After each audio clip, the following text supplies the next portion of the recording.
Det må nok sige. Det var noget af en oplevelse, den her kirke. Jeg var sådan ikke rigtig sådan helt klar over, hvad det sådan egentlig var til det her, du ved, når Stine skulle gå ned igennem kirkegulvet der, at hvor stor en indflydelse det har, altså hvor stor betydning det har. Det var for stort. Hold da. Jeg tænkte måske, det lige var på sin plads, at til jer, som ikke rigtig ved, hvordan det er mig og Stines mødtes, og hvordan det hele startede, og hvorfor vi er her i dag. Ligesom at lave sådan en lille rundown på sådan lidt, hvordan det var mig og Stine mødtes, og hvad der var egentlig, der skete. Og det hele det starter jo lidt en sommer, hvor at vi, man kan sige under lidt, hvad hedder det? Vi er lige blevet færdige med studenter. Stine er blevet færdig med gymnasiet, og jeg er blevet færdig med HF. Og jeg er under lidt triste omstændigheder, har jeg mistet en klassekammerat på vores studenterkørsel. Så jeg var rigtig ked af det. Jeg var trist, jeg var lidt opdaget. Jeg vidste ikke rigtig sådan, hvad jeg skulle gøre mig selv. Og jeg havde det sådan lidt svært. Og vi havde jo planlagt en masse fester der i løbet af den her tid der. Og det blev sådan lidt aflyst, fordi at man havde ikke rigtig lyst. Og så en af mine gode venner, han skulle til fest ude på Marienlyst hos en, han havde været på date med nogle dage i forvejen. Og han skulle ligesom bortse, at han kunne gentage succesen. Så jeg valgte, du ved, why not? Altså, så vi lige kan komme ud og få tænkt på noget andet og sådan lidt. Så jeg valgte at tage med ham ligesom sådan noget moralsk opbakning og sådan lidt, fordi at det var sådan et sommerhus, der var fyldt med damer. Ja. Det var så jeg var nødt til ligesom at være lidt ved hans wingman der. Og jeg kommer ud til den der fest der. Jeg husker, sådan kigger ned igennem, sådan, du ved, der er nogle mennesker, man kender, nogle man ikke kender, og så får jeg lige pludselig øje på hende der. Det der fantastisk smukke unge dame der, som der er et eller andet, jeg ved ikke, de der øjne der, det er bare de der store, mørke øjne, man bare bliver suget ind i. Og det der ansigt der, det er, altså, glemmer jeg noget. Det er fordi, jeg har jo set Stine før på det tidspunkt. Jeg har jo set hende, hun var jo god ven af en af vores, en der faktisk var med til hvad det hedder, festen, receptionen der, en der hedder Emilie. Så jeg har set hende før, og jeg havde sådan lidt et godt øje til hende, men altså, det var ikke noget, der var gengældt. Det havde absolut ingen interesse. Men det var sådan lidt anderledes den aften, for vi kom i snak, og ja, jeg synes lige, jeg skal skåle. Skål! Skål! Jeg drikker før skål.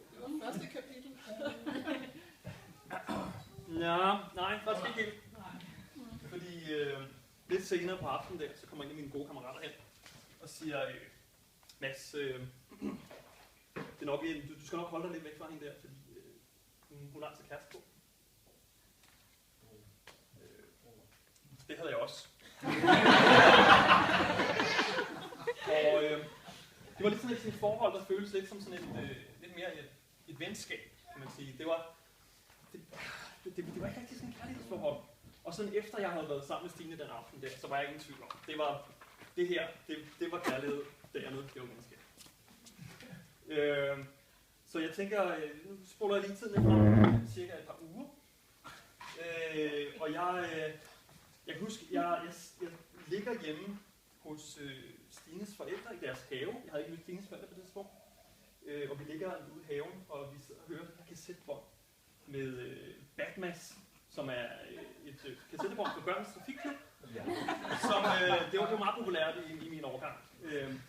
Men jeg synes, det definerer meget godt ligesom det, vi havde sammen på det tidspunkt. Det var de her kassettebånd, det var Disney-film, det var de her udklædningsfester bare for os to, ikke nogen andre. Det var sådan nogle storartede fødselsdage med skattejagt og trylleshow. Og jeg synes, det var virkelig, det var noget helt særligt, vi havde sammen, og har sammen.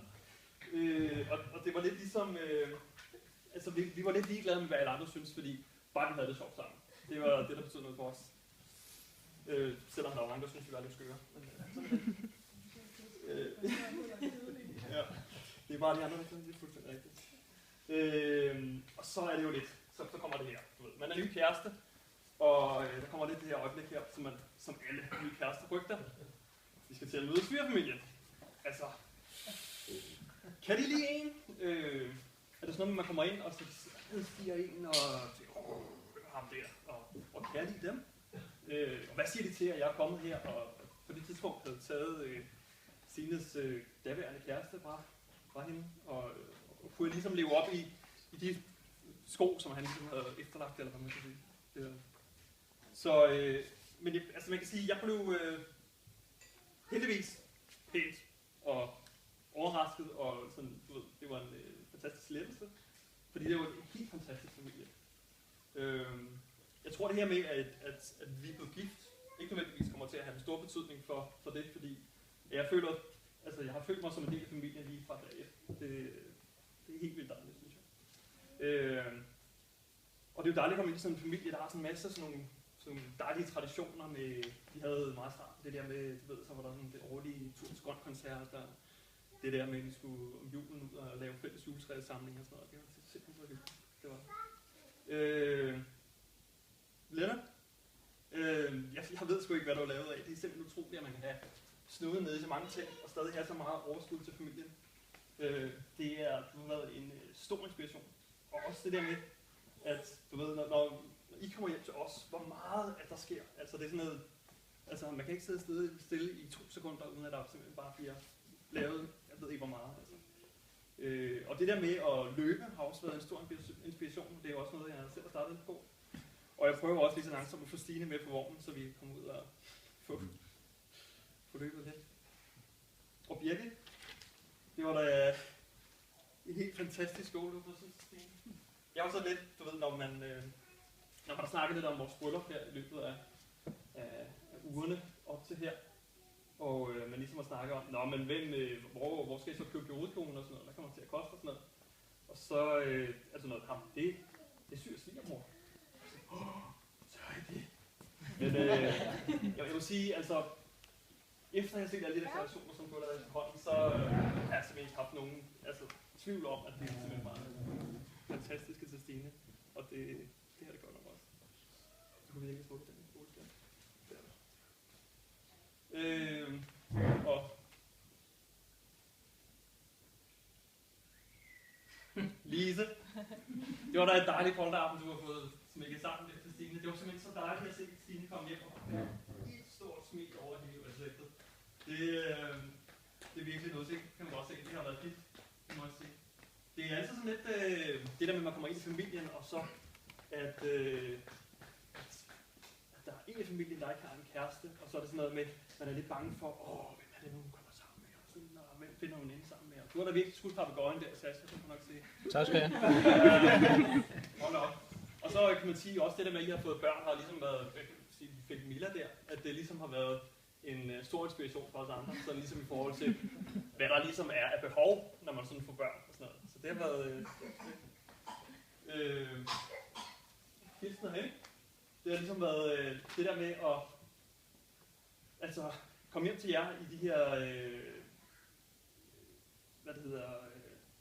jul og påske og sådan noget. Det er ligesom blevet en fast tradition, og det er simpelthen så hyggeligt at komme hjem til jer og få noget dejlig mad og ja, det er simpelthen, det har været så dejligt.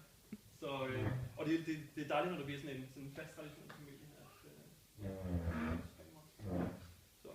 Og jeg er så lidt ærgerlig over, at vi mangler en her i dag. Men ja. Men om ikke andet, så i forhold til Jørgen, så er jeg selvfølgelig lidt ked af, at jeg ikke lærte ham at kende, fordi jeg ved, at han havde en helt særlig plads i dit hjerte.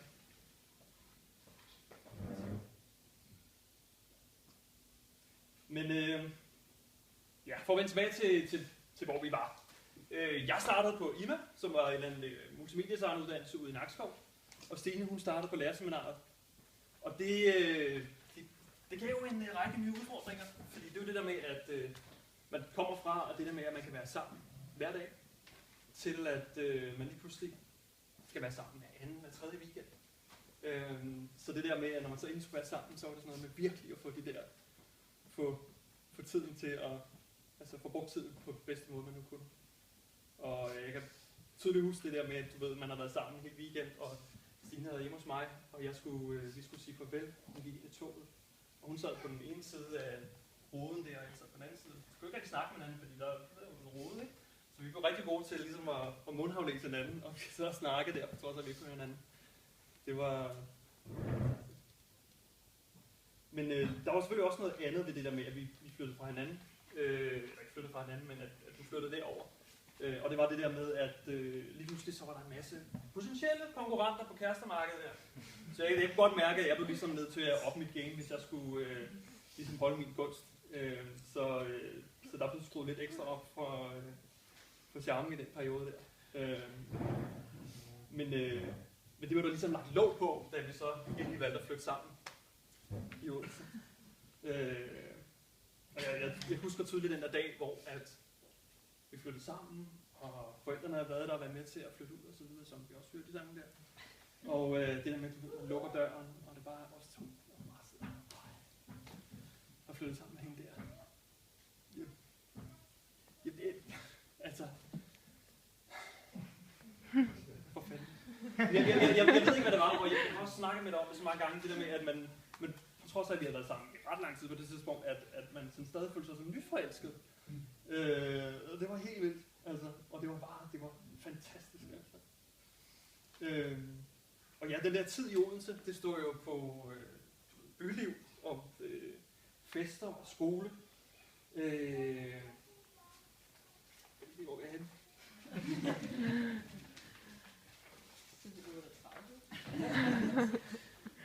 5 timer senere.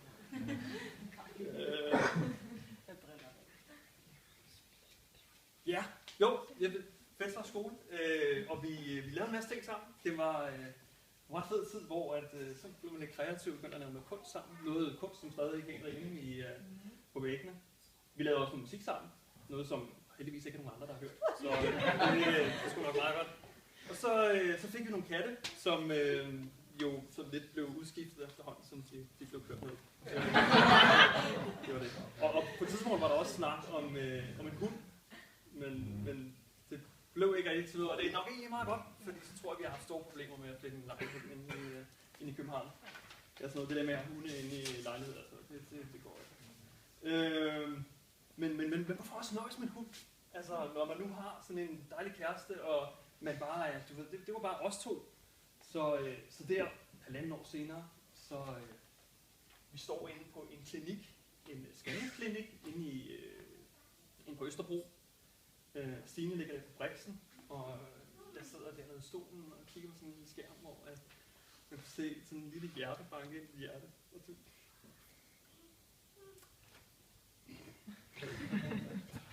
Det er sjovt. Hver gang jeg går igennem der, det er bare sådan en... Det var simpelthen det mest fantastiske oplevelse i mit liv.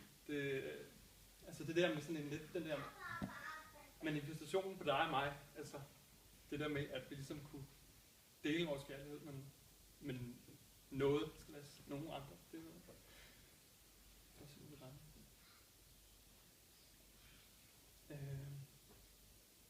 Tiden der lige efter Philip han kom, det var lidt hårdt.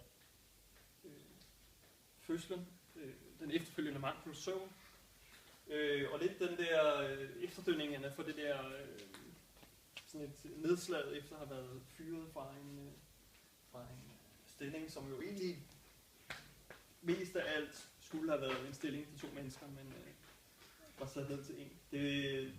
Det var sgu ret hårdt. Du var ret stresset, deprimeret, der var store humørsvingninger, og man havde sådan lidt til tider bare lyst til at tage Philip et par dage ned til familien og lade dig være lidt alene, så du ligesom kunne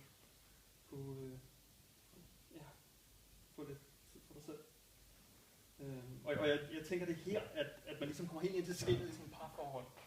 Fordi Fordi der er selvfølgelig en masse gnidninger en gang imellem, men når der kommer noget, der er sådan over en lidt længere periode, så, og det er sådan, der kommer nogle gnidninger lidt på daglig basis, og der bliver sagt nogle ting, som ikke skulle siges, og man har en kæreste, som man ikke rigtig kan gøre glad, så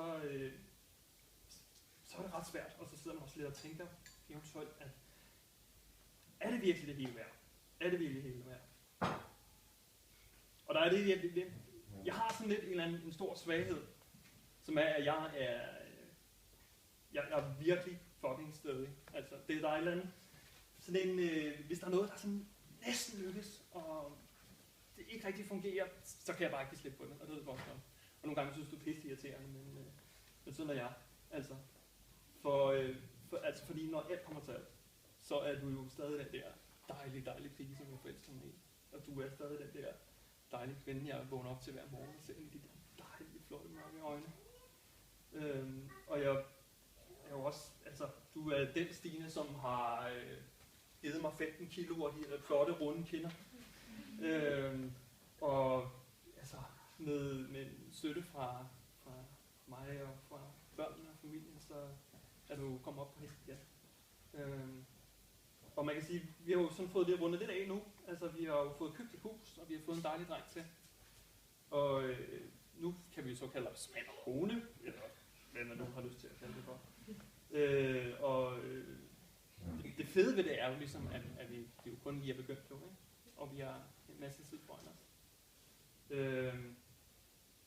Du er simpelthen en fantastisk mor, og du er en fantastisk kæreste, og jeg glæder mig til at se, hvordan du er som en fantastisk kone.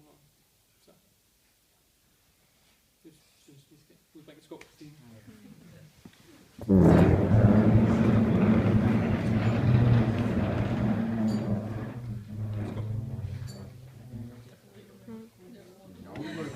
Skål.